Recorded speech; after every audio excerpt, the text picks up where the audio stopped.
पूर्व प्रधानमन्त्री केपी शर्मा ओलीको हिजोको टिप्पणी हेर्नुभयो होला होइन? प्रधानमन्त्री सुशीला कार्कीमाथिको कसरी लिनुभएको छ? आफू बहिर्गमन भएर अरूले नै सत्ता कब्जा गरेको त्यो रिस, त्यो डाहा र पक्राउ पर्ने डरले उनमा त्यो छटपटी हेर्नु भएन? अम्लो बाङ्गो बनाएर जेनजी प्रधानमन्त्रीले लौरो टेक्ने भन्ने आरोप, त्यसरी टिप्पणी गर्न मिल्छ व्यक्तिगत रूपमा पूर्व प्रधानमन्त्रीले?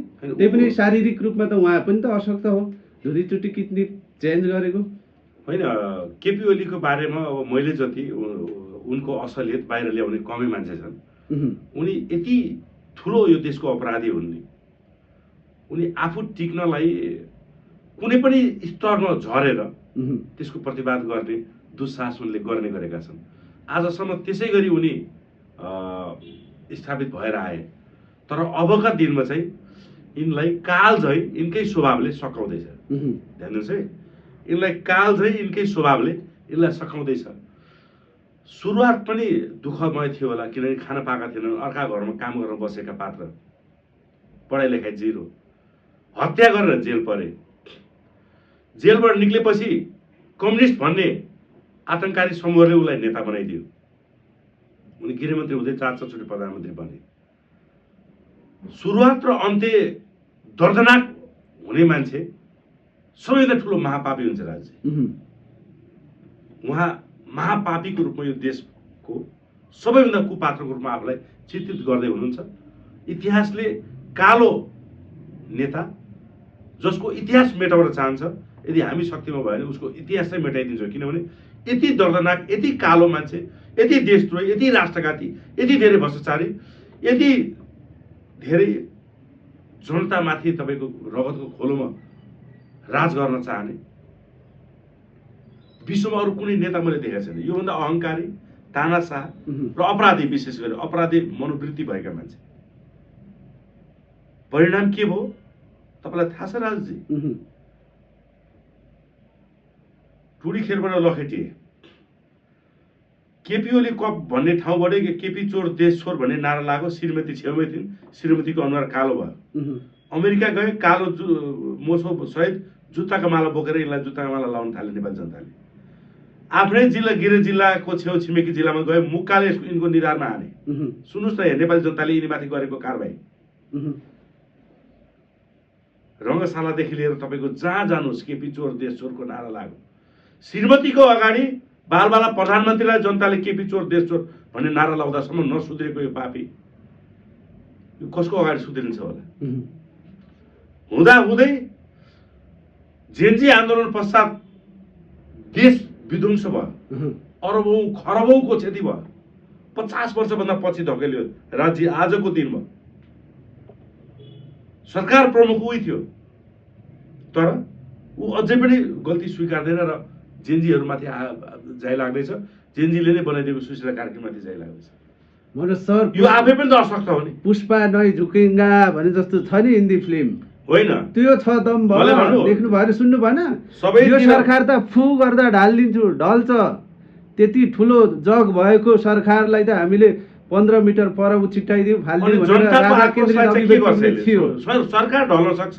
पुष्पा नै झुकेङ्गा होइन, ओली झुक्दैनन्। सुन्नुहोस् न, त्यही त मैले तपाईँलाई अघि नै यसको उत्तर दिइसकेँ। नै झुकेङ्गा होइन, जनताका चिरपटका दाउरा टाउकोमै परेङ्गा भन्छन् जनताले। यो अन्त त छोडिदिनुहोस्। नेकपा एमालेमै देशभक्तहरू एकजना पनि अहिले उनको समर्थनमा देखाइदिनुहोस्। आफ्नै पार्टीभित्र बहिष्कारमा पर्न थाले, लखेट्न थाले। गोकुल बास्कोटा हिजो धर्मपुत्रको रूपमा यिनी अघिल्लोपल्ट प्रधानमन्त्री हुँदाखेरि यिनी बालुवाटार बसेका, गोकुल बास्कोटा बालकोट बसेका थिए। उनले सिधै प्रतिवाद गरिसक्यो। 2 चोटि मात्रै कार्यकालमा तपाईँले नियम बनाउने, अनि तपाईँले नै फेरि आज यति ठुलो ऐतिहासिक जेनजी विद्रोहपछि दुःख टिका टिप्पणी गर्ने। तपाईँ सकाउनु हो, देश सकाउनु भयो, तपाईँ पार्टी पनि सकाउने भनेर हकारे। तपाईँले गोकुल बास्कोटाको हेर्नुभएको छ प्रोफाइलहरू? आफ्नै धर्मपुत्रको रूपमा चित्रित, जसलाई 70 करोड कान गराउँदै केपीले संरक्षण गरेका थिए, उनी आज केपी ओलीको प्रतिवादमा उत्रिसके। धेरै चाँडो महेश बस्नेत पनि वाक्क दिक्क र आहाल भएर केपी ओली विरुद्ध लाग्यो भने यसलाई आउने ठाउँ नलिनु होला।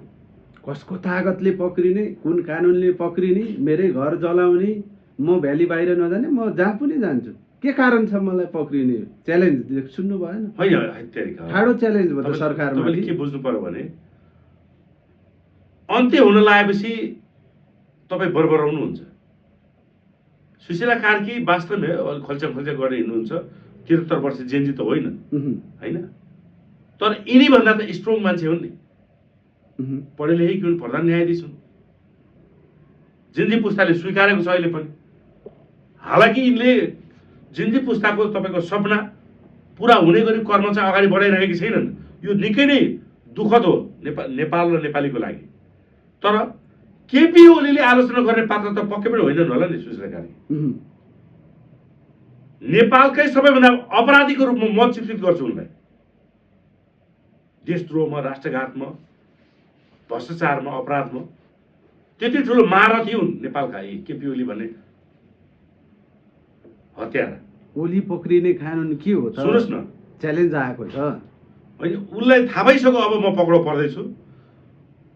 पार्टीभित्र बहिष्कार गर्न थाले, लखेट्न थाले जनताले। तपाईँ कस्तो कुरा, किशोर श्रेष्ठ भन्ने पत्रकारले हिजो उनको पार्टीको कार्यालयमा उनलाई सोधेको प्रश्न देख्नुभयो? तपाईँको अहङ्कारले देश ध्वस्त भयो, अझै तपाईँमा के को घमण्ड भन्दा पत्रकारले के को अब सबैसँग मुख लाग्न थाले। हेर्नुहोस् तपाईँ कस्तो मनोवृत्तिको हुनुहुन्छ भने यदि कुनै दिन केपीलाई कुकुरले गएर भुसिया कुकुरले टोकिदियो भने उनले त्यो भुसिया कुकुरलाई गएर टोक्न जान्छन्।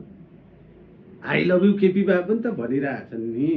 त्यो कसले भने त? पात्रहरू हेर्दैमा नि भनेको सुन्नु भएन? सुन्नु न, कसले भने त भन्दाखेरि केपी ओलीको हड्डी खानेहरूले भनेका हुन्।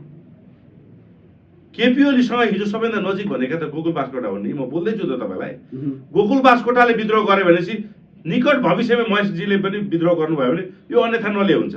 मलाई त के लाग्छ भने नि, वास्तवमा देश सकायो, लिम्बेद्र लिम्बुले कालोपानी बेच्यो, ओ यति ओम्नीदेखि लाएर नेपाली जनतालाई भुटानी शरणार्थी बनाएर बेचे। गिरिबन्धु मार्फत तपाईँको 10 अरबभन्दा बढीको 10,000 करोड घोटाला गर्यो।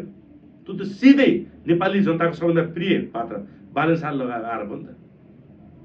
अनि सबै सकाएपछि आफू सकिनु अगाडि उनले नेकपा एमाले भन्ने पार्टी सकाउँदैछन्।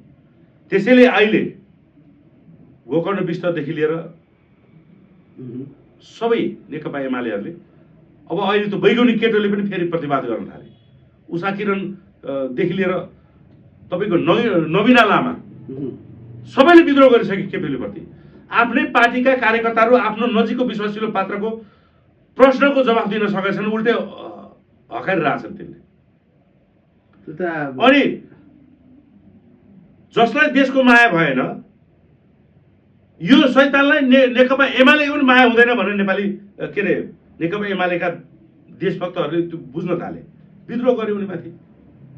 फेरि अध्यक्ष बन्ने दाउमा छन्। मङ्सिरमा अधिवेशन गर्ने होइन, सुन्नुहोस् न, सबैले आफ्नो मनोप्रवृत्ति अनुसार, स्वभाव अनुसारको आफ्नो दाउलाई त स्थापित गराउन चाहन्छ नि। तर स्थापित होला त भन्दाखेरि सेनारीले देखाउँछ। चुनावमा किन जान चाहिरहेको छैनन्? बहिष्कारमा पर्छु भनेर। चुनावै बहिष्कार गर्यो भने सुन्नु न, बहिष्कार गराउने त ल्याकत औकात हुनु पर्यो नि। आफ्नो पार्टीभित्र तपाईँका लाखौँ कार्यकर्तामा 5 जना मान्छे उनको सपोर्टमा छैनन् अहिले। केपी ओलीले बहिष्कार गराएर अब बहिष्कार हुन्छ चुनावहरू देशमा? हो, चुनाव चाहिँ कम्तीमा हामी देशभक्त राजावादीहरूले यही व्यवस्थालाई संस्थागत गर्ने चुनावमा हामी हुन दिँदैन। संसदै बिउताउने कुरा छ, फेरि प्रधानमन्त्री खाने कुरा छ। संसद कसले बिउताउने भन्दा आफ्नै पार्टीभित्र 21 मा त कसरी चुनाव हो र संसद? तपाईँ एउटा कुरो के बुझ्नु, ओह्राला लागेको मृगलाई सबैले लखेट्छ। यो उखान चाहिँ अहिले केपी ओलीमा लागू परेछ। अब यिनले दिएको निवेदनको आधारमा प्रधान न्यायाधीश अब केपी ओलीको पक्षमा आउलान् भन्ने। हिजो यिनले हाक्काहाकी भाषण गरेर प्रधान न्यायाधीशलाई वर्तमान र भविष्य र निर्णय गर्न म धम्क्याउँछु भने धम्क्याएको होइन। सत्ता र शक्तिको बलेको आगो ताप्ने बानी भएका नेपालीहरूले अब केपी ओलीको कुरा सुन्लान्? भविष्य देखाएको छैनन् केपी ओलीको के हो? तपाईँ हेर्दै गर्नुहोस्, अहिले जहाँ उनी संरक्षणमा छन् त्यहाँको जनता निकट भविष्यमा उनको विरुद्ध विद्रोहमा निक्लिन्छन्। वाक्क दिक्क हाल भइसके। म फेरि पनि दोहोऱ्याउँछु, यिनी त आफू बस्ने समाजलाई पनि दुश्मन बनाएर बसेका रहेछन्। होइन भने यिनको जल्दै गरेको घर बचाउनलाई उनको समाजको मान्छे किन जागेनन्? 200-400 मान्छे गएर त्यो 10,000 जनसङ्ख्या भएको बालकोटको घर जलाउन सक्छन्? अनि आफ्नै गाउँमा बहिष्कारमा परेका केपी ओलीले देशमा यिनको हालत के होला? हजारौं भाडाका टट्टुहरूको सुरक्षामा बस्नुपर्छ यिनले। उनी त्योसँग पनि उनी सशक्त छन्, किनभने देशको माया त हुन्छ नि उनीहरूलाई। पैसा खायो भने पनि, पालियो भने पनि राष्ट्रको माया हुन्छ हुँदैन? कुन दिन आफ्नै कार्यकर्ताबाट चिरपटले हानेर पिटाइ खायो भने नि यिनले, वा जसरी शेरबहादेवलाई जनताले राम धुलाई दिए नि, नेकपा एमालेका देशभक्तहरूले राम धुलाई दिए भने यो समाचारलाई तपाईँले नौलो नलिनु होला। त्यति धेरै वाक्क दिक्क बनाइसकेका छन् यिनले सम्पूर्ण देशवासी नेपालीहरूलाई र आफ्नै पार्टीका कार्यकर्ताहरूलाई, नेताहरूलाई। सेनाले बचाए, सेनाको आलोचना गरिरहेछन् अहिले। अनि यो अपराधीको आदेश पालन गरिदिनु पर्ने होला नि त सेनाले। कानको जाली फुट्ने गरी किन हारेन भनेर सोच्नुहोस्। यसै गरी बोल्दै गरून्, सेनाले सेनाको रूप पक्कै देखाउनेछ। नेपाली सेना आजसम्म देशले सबैभन्दा ठुलो आशा र भरोसा कसैमाथि गर्छ भने त्यो नेपाली सेनामाथि गर्छ, नेपाली सेनामाथि गर्छ। सेनामाथि पनि टिका टिप्पणी। यिनले 76 जनालाई गोली हानेर मार्ने आदेश दिए, अझै मार भनेर पुलिस प्रशासनलाई आदेश दिँदै थिए। उनीहरूले पनि नमानेपछि आफ्ना भिजिलान्ती कार्यकर्ताहरू बोलाएर र भातृ सङ्गठन प्रयोग गरेर हान गर जा ठोक भन्ने आदेश दिँदै थिए। उनीहरूले पनि नमानेपछि यिनी हेलिकप्टर चढेर भाग्यो भने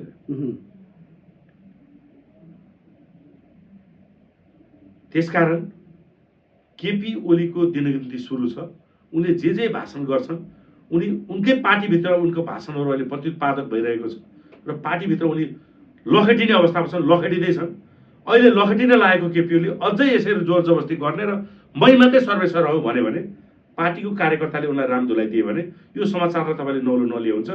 मैले आज यो भनेको छु, हेर्दै गर्नुहोस्। किनभने देशलाई देश भनेन, जसले जन्मभूमिमाथि गद्दार गरेको छ उसले नेकपा एमालेलाई तपाईँको भलो गर्छ भन्ने पक्कै पनि छैन। आफू भलो त जगत भलो भन्ने यी कुपात्रलाई चाहिँ नेकपा एमालेका जेहेन्दार देशभक्त कार्यकर्ताहरूले जति चाँडो कारबाही गरेर निकाल्छन् त्यति चाँडो नेकपा एमाले भन्ने पार्टी पनि उसको इतिहास रहन्छ, नभए त्यो पनि रहन दिँदैन केपी ओलीले। आफूसँगै उनले देश पनि लान खोजे, त्यो त सम्भव भएन, तर आफूसँगै उनले नेकपा एमाले भन्ने पार्टी पनि लिएर जान्छ। होइन, जस्तो अब काङ्ग्रेस एमाले माओवादी भित्रका नेताहरूको हालत उही, दम्ब उही, ओली प्रचण्ड देउबाको दम्ब पनि उही, विशेष गरी त ओलीको महादम्ब नि देखिन्छ। जेन्जीतिर पनि त उही देखियो नि, जेन्जीका ठेकदार हुँ भन्ने, अगुवा हुँ भन्नेहरू कुदेका छन्, कोही पार्टी खोल्ने भनेका छन्, 5 स्टार छिरेका छन्, हुलुङ्गा गरेका छन्। के परिवर्तन पाइयो रहेन? होइन, एउटा कुरो के छ भने यो अपराधीबाट चाहिँ जेन्जी आन्दोलनको जति ठुलो क्षति भयो भने पनि नेपालको सबैभन्दा ठुलो महाअपराधीबाट चाहिँ नेपालले उन्मुक्ति पायो छिट्टै। हुन त हाम्रो आन्दोलन मार्फत 82 सालभित्रै पाउँथ्यो कन्फर्म, हामी त त्यस्तै अभ्यासमा छौँ र त्यो तयारी गर्दैछौँ। तर यो जेन्जी पुस्ताका जुन अगुवाहरू भने यिनीहरूले राजनीति पोलिटिक्स के हो यिनीहरूलाई थाहै छैन। नेपालमा को जियो पोलिटिक्समा वैदेशिक हस्तक्षेप के हो यिनीहरूलाई थाहै छैन कि थाहा पाइसकेर त्यो 5 स्टार होटलमा यिनीहरूले आफ्नो पार्टीहरू घोषणा गरे। के फरक देखियो? सुन्नुहोस् न, नभए यो सामान्य मान्छे, सामान्य व्यापार गरेको मान्छेले आफ्नो पार्टी घोषणा 5 स्टार होटलमा गर्नु भनेको यसलाई मैले चाहिँ सामान्य रूपमा लिएको छैन, सक्दैनन् यिनीहरूले। यिनीहरूले यो देशका असली योद्धाहरू चिनेकै छैनन् जो हामी स्वयं मैदानमा छौँ। उनीहरूसँग सम्पर्क गरेकै छैनन्। यिनीहरू त्यही पात्रको खोजीमा जो यो देश विरुद्ध लागेका छन्, त्यही एनजिओ आइएनजिओ र त्यही विदेशी शक्ति विरुद्ध सँग अब साटकाटमा लागेका छन्। र मलाई जहाँसम्म लाग्छ मिराज ढुङ्गानालाई कसैले सल्लाह दिएको हुनुपर्छ पार्टी खोल्नलाई। तैँले पार्टी खोलिनस् र पार्टीको सदस्य भइनस् भने यो विध्वंस जुन मचेको छ र फेरि काङ्ग्रेस एमाले माओवादी नै सत्ता र शक्तिमा आयो भने बिना पार्टीको रेभोल्युसनको नेतृत्व गरेको कारणले यिनलाई जेल हाल्न सक्छ भनेर सुझाव दिएको हुनसक्छ। त्यसकारण यिनी हतारमा पार्टी खोल्दैछन्। कसैले बुझेका छैनन्, कसैले बोलेका छैनन्, म बोल्दैछु। यिनी आफूले गरेको क्रान्तिबाट तपाईँको बच्नको लागि, जसलाई मान्छेले हुन्छ नि, अब सुशीला कार्कीले जेनजीलाई सम्बोधन हुने गरी र अपराधीलाई समात्न सकिनन्। त्यो समात्न नसक्ने बित्तिकै फेरि केपी ओलीहरू, शेरबहादुर देउवाहरू, प्रचण्डहरू उचालिन थाले। उनीहरू नै सत्ता र शक्तिमा आयो भने जेनजीको नेतृत्वकर्तालाई कहाँ भागिराख्छन् त? हो, त्यो कारबाहीबाट बच्न यिनीहरू हतारमा आन्दोलन गर्दैछन्। एउटा कुरो के भन्नु, नेपालमा हरेक अपराधलाई बचाउने भनेकै पार्टी हो, राजनीतिक दल, जसले चाहिँ राजनीतिक रूप लिएर त्यो अपराधीहरू चाहिँ आफ्नो अपराध बचाउने गर्छन्। होइन, तर जेनजी आन्दोलनमा कुनै दलको सहभागिता थिएन। यत्रो क्षति, यत्रो मानव जनधनको क्षति भइसकेको छ। अब पार्टी खोलेर बाँचिन्छ र पहिलाका मुद्दाहरू त लागिहाल्छ नि स्वाभाविक? लाग्दैनन्। मोहम्मदी जनयुद्ध पनि सरकारमा दर्ता थिएन नि त, पछि दर्ता भयो नि त। त्यो त सम्झौता भयो नि त। यो पनि त सम्झौता हुन्छ नि। सम्झौता हुनलाई दल चाहिन्छ, बुझ्नुभयो नि? कुरा त्यसरी जान्छ राज्य। यिनीहरू फ्रन्ट साइडमा आइहाले, हप्ता दिन लुके, फेरि आए। उपलब्धिको लागि अब त्यो सुदन गुरुङहरूले सबै ओगटेको देखेपछि पछि फेरि यो निक्ल्यो, कसैले आड दियो, मेरा जुङ्गाना खोजी हुन थाल्यो। त्यही 8 महिने बाहिर निक्ले। अनि यो पार्टी घोषणा गर्यो नि। यिनको पार्टी घोषणा, म चुनाव जितेर, हाम्रो जेनजी पुस्ताको टिमले चुनाव जितेर हामी बहुमत ल्याउँछौँ भन्ने यिनीहरूलाई त्यो आशा नै छैन, भरोसा नै छैन, विश्वासै छैन। यिनले अभिव्यक्ति दिइसके प्रत्यक्ष निर्वाचित कार्यकारी प्रमुख हुनुपर्छ भनेर। सुन्दा पनि हास्यास्पद छ। 5 स्टारमा घोषणा कार्यक्रम, भर्खर उदाएकाहरू, सडकबाट आएका पनि के भन्नु, भगौडाहरू। म त भगौडा नै भनिदिन्छु। पार्टीको नाम छैन, अध्यक्ष छैन, कुन कार्यदिशा हो त्यो छैन, चुनावमा भाग लिँदैन भनेपछि कस्तो पार्टी हो यो फेरि? जनतालाई यिनीहरूलाई पोलिटिक्स नै थाहा, जियो पोलिटिक्स र पोलिटिक्स नै थाहा छैन। अझ त्योभन्दा बढी नेपालको इतिहास थाहा छैन, त्यो पढ्नै चाहेन। यिनीहरूलाई अर्कैले केही पढाएर पठाइदिएछन्। ए बाबु, तिम्रो यो दुस्साहस नगर न। तिमीहरूलाई हामी एउटा आग्रह के गर्छौँ भने, पहिले देश चिन न, माटो चिन न, नेपाली जनताको मानसिकता बुझ न, केही नगर। 10वटा जिल्लामा गएर नेपाली जनताले के चाहन्छन् त्यो बुझ। होइन भने मुकुल ढकालले जुन प्रतिवेदन सार्वजनिक गरेका छन् घर दैलो गरेर, उनी त गणतन्त्रवादी थिए नि त, उनको पार्टी उनी। जनताले लो तपाईँको 40-50वटा जिल्लामा गएर 40-50 लाख मान्छेसँग उसले अवधारणा लिएको पत्र सार्वजनिक गरेछन्, त्यही बुझ न। हिन्दू अधिराज्य र राष्ट्रस्था बिना यो देश बचाउनै सकिँदैन भनेको छ नेपाल। अझ मुकुल ढकालले त प्रचण्ड पथको अन्त्य नभएसम्म नेपाल बन्दैन भनेर लेखिरहेका छन्, क्लियर गरेछ। प्रचण्ड पथ भनेकै यो गणतन्त्र हो, यो अन्त्य नभएसम्म हुँदैन भनेर सर्वे गर्ने मान्छे मैले 5 वर्ष अगाडिदेखि सर्वे गरेँ। मुकुल ढकालले तपाईँको 1 वर्ष अगाडि गर्नुभयो सर्वे, एउटै हो। म 50वटा जिल्लामा गएँ, उनी 38वटा जिल्लामा गएँ। अझ म त तराईको तपाईँको विकट जिल्लामा गएर के अरे वडामा टोलमा गएर मैले बुझाएको छु। मेरो त विथ प्रमाण छ, एभिडेन्स, भिडियो छ। वीर गोर्खाली अनलाइन टिभी हेरे हुन्छ। तराईका विकटका जनताहरू संहिता विरोधमा छन्। यिनीहरू यही संहितालाई प्रदेश कमिटीहरू बनाइरहेछन्। हो, यस आधारमा यिनीहरूले नेपालको जियो पोलिटिक्स बुझेनन्, नेपालको इतिहास बुझेनन्, पढ्न चाहेनन् वा पढेनन्। अनि वास्तविक नेपाली जनताको मानसिकता बुझेका छैनन्। त्यसैले हावाको भरमा जनताबाट प्रत्यक्ष निर्वाचित कार्यकारी प्रमुख भन्दैछ। हामी यी सबै कुराको चाहिँ यिनीहरूलाई कह पढाइदिने गरी अगाडि बढाएका छौँ। 20 वर्षदेखि सडकमा छौँ, भ्रष्टाचार विरुद्धको अभियानमा छौँ, यी नेताहरू विरुद्ध भण्डाफोर अभियान चलाएका छौँ। नेपालका सबै ठुला आन्दोलनको नेतृत्वकर्ता हौँ हामी। अनि हामीले गरेको जागरण मार्फत आएको उपलब्धिलाई 24 घण्टामा तपाईँको रिजल्ट दिएका त उनी जेनजीहरूले। यो आन्दोलनमा पनि मारिनेहरू त, वीरगति प्राप्त गर्नेहरू त जेनजी पुस्ताभन्दा बढी त अरू रहेछ नि त। सेनाले प्रतिवेदन सार्वजनिक गरिसक्यो त। फेरि पनि दोहोऱ्याउँछु, पारुहाङ, कुथुमे राई लगायतका तपाईँको अधिकांशका, यिनीहरू त जम्मै 21-22 जना रहेछन् जेनजी पुस्ताका। 76 जनामा त बाँकी त सबै त्योभन्दा माथिल्लो के अरे राजावादी रहेछ। तपाईँको जुन मेन जेनजी आन्दोलनमा प्रहरी या कसैले गोली चलाएर त्यति मर्यो, अन्य जेलबाट भगौडादेखि तपाईँको कहाँ कहाँ घरहरू जलाउँदा जलेकाहरूको डाटा हो त्यो त होइन घाइतेहरूमा समूहको डाटा सुन्नु न घाइतेहरूमा पनि तपाईँको यहीँले आएर हामीले प्रतिवेदन जस्तै भिडियो मार्फत सबै देखाइसकेका छौँ त अधिकांश जेन्जी पुस्ता तपाईँको हामी राजा चाहन्छौँ भनिसक्यो जो देशभक्त छन् जसले गोली खाएका छन् अनि गोली नखाने आन्दोलनमा आउँदै नआउने अहिले अगुवा भनेकाहरू तपाईँको भगौडाहरू पानी बाँड्नेहरू हाबी भइरहेछ अनि ती गोली खानेहरूले छोड्छन् 2400 जना जो घाइते छन् उनीहरू एक गराउँदैछन् राजावादी जेन्जीहरूले अहिले जेन्जी अलायन्स फर मोनार्की भन्ने टिमले 2400 जना घाइतेहरू एकैचोटि सार्वजनिक गर्दैछन् र सबैले यो देशमा राष्ट्र प्रमुखको राजा चाहिन्छ भनेर बोल्दैछन् हृदयेन्द्र नवयुवराज हृदयेन्द्र पनि जेन्जी नै हुन् यो देश 18-19 वर्ष जेन्जी राजाले नै बनाइदिएका हुन् उनले नै परिकल्पना गरेर बाँकी 2200 राज्यमा युद्ध घोषणा गरे नेपाल एकीकरणको अभियान सुरु गरे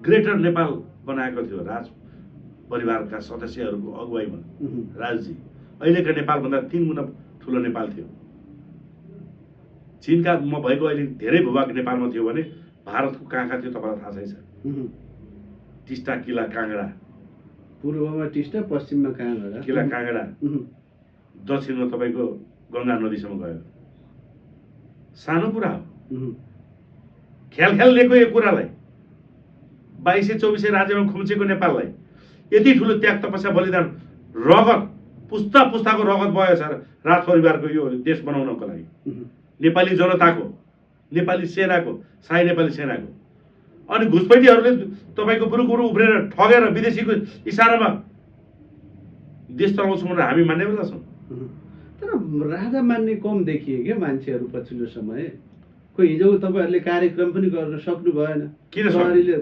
थपक्क घर फर्काइदियो ठाउँको ठाउँ फिर्किनु भयो अनि थुरुरु हुनु पनि प्रहरीदेखि होइन प्रहरी चाहिँ हामीसँग थुरुरु भए मनोबल गिरेका नेपाल प्रहरीहरूलाई तपाईँ मैले गरेको भाषण सुन्न सक्नुहुन्छ त्यहाँ मैले सम्बोधन गरेको छु अन्तिम वक्ताको रूपमा मैले सम्बोधन गरेको छु मैले सम्बोधन गरेको भाषण सुन्न सक्छु तपाईँहरूको मनोबल उच्च बनाउनको लागि नेपाल प्रहरीलाई नेपाल प्रहरी बनाउनको लागि हामीले दुई पटक तपाईँहरूले गरेका आग्रहलाई स्वीकारेका छौँ होइन भने हामी जतिजना यहाँ उपस्थित थियौँ 5000 को हाराहारीमा हामी उपस्थित थियौँ 2000 त बाइक नै थिए राजजी हामीले चाह्यो भने सिङ्गो उपत्यकाको प्रहरीले हामीलाई रोक्न सक्दैन तर हामी राष्ट्रवादी हौँ देशभक्त हौँ राजावादी हौँ राजावादीहरू शान्तिप्रिय हुन्छन् तपाईँहरूले देखाएका कुराहरू चाडपर्व अगाडिको यो अर्को प्रहरीसँगको द्वन्द्व हामी पनि निम्त्याउन चाहदैनौँ सिडिओ कार्यालयले प्रशासनले तपाईँको निषेधित क्षेत्र घोषणा गरेको थियो 5 जनाभन्दा बढी भेला हुन नहुने भनेर तपाईँको चिठी लेखाएको थियो तर हामी 5000 त भेला भयो त राष्ट्रिय झण्डा सहित भेला भयो त तपाईँले के यसलाई ख्याल चाहिँ आँट्नु भएको काङ्ग्रेसीहरू तपाईँको आफ्नो पार्टी कार्यालय झण्डा सहित जाँदाखेरि प्रहरीले झण्डा खोज्दै गरेको देख्नु भएन हाम्रो त त्यो पनि गरेन त हामीलाई अनुनय विनय र आग्रह गर्यो सिडिओले पनि त्यसै गरी तारमतार म्यासेज गरिराख्नु हो प्रशासनले पनि त्यसै गरे र प्रहरी साथीहरू विशेष गरी उहाँहरू चाहिँ सबभन्दा बढी चिन्तित किनभने सुरक्षाको जिम्मा उहाँहरूलाई थियो उहाँहरूले पनि आग्रह गरिसकेपछि हामीलाई पनि राष्ट्र निर्माण गर्ने कार्यमा राष्ट्र बचाउने बनाउने कार्यमा अगाडि बढ्दै गर्दाखेरि भोलि हामी सत्ता र शक्तिमा पुग्दा पनि हामीलाई चाहिने थिए प्रहरीहरू हामीले उनीहरूसँग दुश्मनीतर्फ गर्नु छैन तर राजावादी छन् है अब देश राजामय बन्दैछ है भन्ने सन्देश त दियो नि त 10 लाख मान्छेले मेरो एउटा भिडियोमा 1 मिनेटको बनाएको भिडियोले हेरेका छन् मन पराएका छन् राजा आऊ देश बचाऊ भनेका छन् अबको यो देश मनोज सापकोटा लगायतका देशभक्त योद्धाहरूले अगाडि बढाउनुपर्छ चलाउनुपर्छ भनेका छन् हामीलाई 24 घण्टामा विध्वंस मचाएर देशमा भाड भैलो ल्याउनु छैन राज्य यिनीहरूले गोली हानेर हाम्रा राजावादी योद्धाहरूलाई तपाईँको जेन्जी युवाहरूलाई ड्याङ मारिराख्दाखेरि पनि गली गलीमा गएर गोली हानेर तपाईँको सर्वसाधारणलाई गोली हानिराख्दाखेरि पनि हामीले भोलिपल्ट आन्दोलन घोषणा गरेर नेता केन्द्रित ठोक कार्यक्रम गरेनौँ, तर गर्नुपर्ने रहेछ। अनि घुँडा टेक्ने रहेछ नेपाल राजनीतिज्ञहरूले। त्यो जेन्जी पुस्ताले पोस्ट गर्यो। अबको क्रान्तिमा फेरि के हुन्छ भने ज्यादती गर्यो, निहत्ता देशभक्त राजावादीमाथि गोलीहरू बर्सायो भने र त्यो खालको आदेश दियो भने परिणाम निकै भयो भन्छ। किनभने हामीले थाहा पायौँ नि त, शान्तिपूर्ण रूपले 5 बुँदे सहमतिमा सबै दलहरू सहमति भएर राजा राजगद्दीमा बस्न चाहनु भएको छ। यसमा किन्तु परन्तु नगरी देश र राजालाई धोका दिने गद्दार नेताहरू, ध्यान दिएर सुन, पार्टीहरू पनि हार गुहार गरेर महाराज हामीले गल्ती गर्यौँ, हामी 5 बुँदे सहमतिलाई बिउताउँछौँ, हजुर राजगद्दीमा आएर बसिबक्सनु पर्यो भनेर भनिहाल्नुहोस्।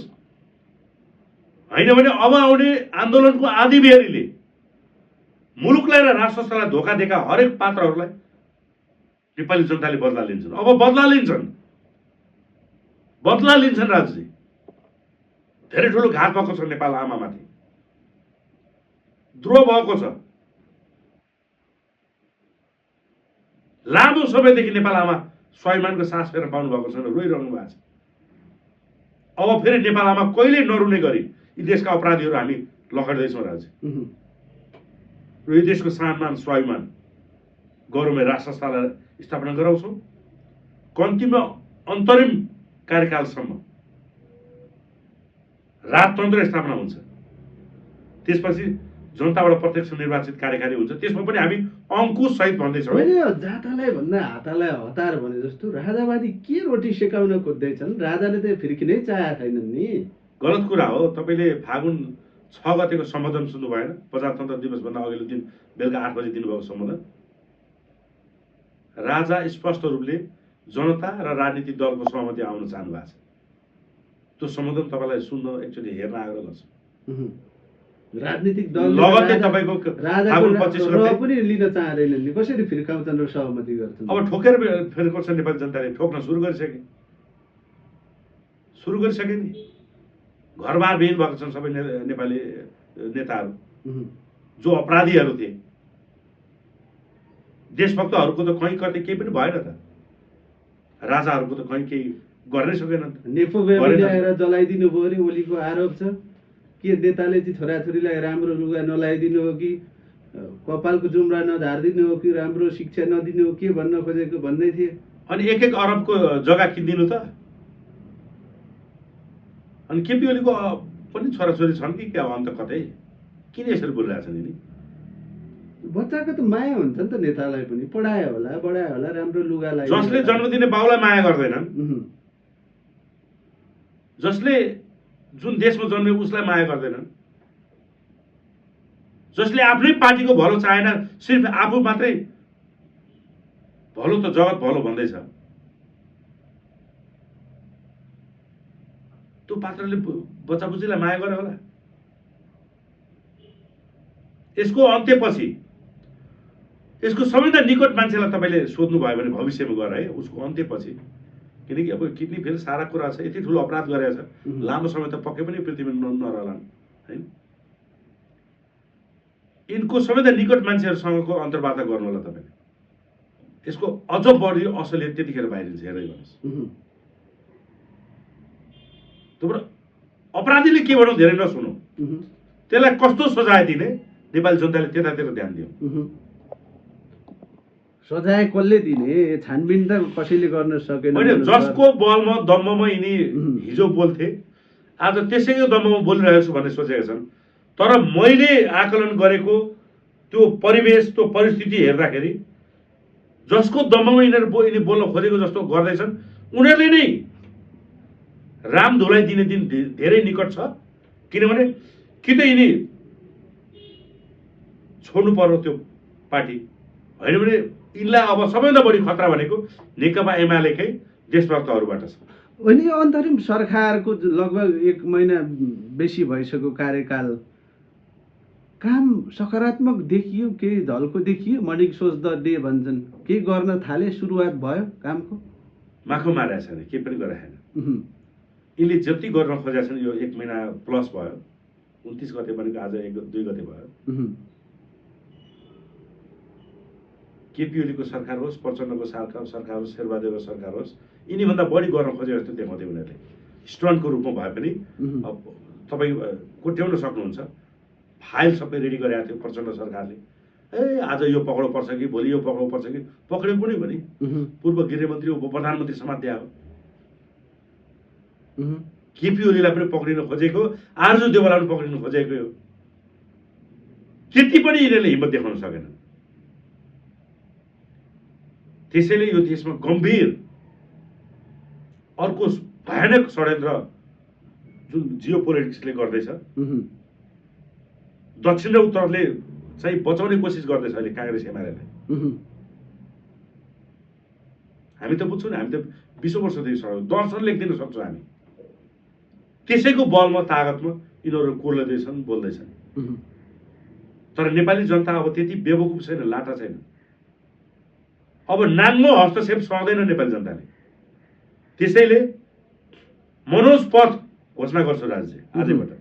के हो त्यो मनोज पथ? फेरि मनोज पथ भनेको नेपाल 2 ढुङ्गा बीचको तरुल होइन कि 2 सर्प बीचको गडुर बन्नुपर्छ। त्यो बन्न सक्ने तपाईँको कूटनीतिक दस्तावेज बोकेर हिँडेको योद्धा हो मनोज सापकोटा। बरु मर्छ तर देशद्रोह गर्दैन मनोज सापकोटा। जियो पोलिटिक्सलाई यसरी अध्ययन गरेका छ नि, जसले सजिलै आफ्नो देशको हितमा राखेर छिमेकी मुलुकलाई पनि तपाईँको गौरव गर्न सक्ने खालको योजना बोकेर हिँडेको पात्र हो मनोज सापकोटा। कुन देशलाई कुन देशसँग खतरा छ र कुन देशलाई नेपालको कारणले मात्रै त्यो देश बाँचेको छ, त्यो सम्पूर्ण कुरा बुझेर कूटनीतिक रूपले सबै समाधान गर्न सक्ने क्षमता र तागत बोकेर हिँडेको योद्धा हो मनोज सापकोटा। तर यी सबै मैले देखाउनलाई हामी पुग्नु पर्ने भनेको सत्ता र शक्तिमै हो, कार्यकारी प्रमुखमै हो। त्यो पुगिसकेको एक सातामा हामीले गरेको ल्याएको योजनाहरूले हामी त्यो पुष्टि गरेर देखाइदिन्छौँ। यो ठोकुवा दावा हो। यदि हामी बाँचिरह्यौँ भने र हामी सत्ता र शक्तिमा पुग्यो भने, इतिहासमा राजा महेन्द्र कालमा जुन लेभलको नेपालले विकासको फड्को मारेको थियो नि राज्य, त्यसको लागि हात जोडेर आउँछन् छिमेकी र तपाईँका शक्ति राष्ट्रहरू। कृपया हातेमालो गरौँ, हामी यति लगानी गर्छौँ। किनभने जसरी सगरमाथाले विश्व लिड गरिरहेको छ नि, तपाईँको माउन्टेनहरूको लिड गरिरहेछ नि, जसरी बुद्ध भगवानले शान्तिको लिड गरिरहेछन् नि, जसरी पशुपतिनाथले तपाईँको धर्मको लिड गरिरहेछन् नि, त्यसै गरी यो देशले विश्वको लिड गर्न सक्ने गरी योजनाबद्ध रूपले अगाडि बढ्न सक्ने योजना बोकेर हिँडेको योद्धा हो मनोज सापकोटा। प्रमाणित गराइदिन्छु। जीव ज्यानको सुरक्षा हुने ग्यारेन्टी भयो भने 10,000 लाखौं जनता अगाडि बढ्नुहोस् र मेरो दस्तावेज पस्किन्छु। त्यो जति उपस्थित छन् सबैले ताली बजाएर जय जयकार गरेन भने मलाई भन्नुहोस्। हेर्दाखेरि यसो हुन्छ नि, चर्को बोल्छ, उग्रो बोल्छ, यसले केही जान्दैन भन्ने पनि लाग्दो हो मान्छेलाई। तर आलोचकलाई सबैभन्दा बढी धन्यवाद दिने पात्र हो मनोज सापकोटा। र त्यो आलोचनालाई आत्मसात गरेर त्यसबाट पाठ सिकेर आफूलाई सुधारेर अगाडि बढ्ने योद्धा हो मनोज सापकोटा। त्यो योजनासहित नेपालको पोलिटिक्समा जबरजस्त रूपले देशद्रोही राष्ट्रवादी गद्दार नेताभन्दा बढी समय दिएर जनताको मन जित्नलाई अग्रसर भएर हिँडेको योद्धा हो मनोज सापकोटा। बाँचुन्जेल गर्छु। हस् मनोज सर, यहाँको महत्त्वपूर्ण संवाद र अमूल्य समयको लागि धेरै धेरै धन्यवाद। हजुरको दिन शुभ रहोस्। जय नेपाल।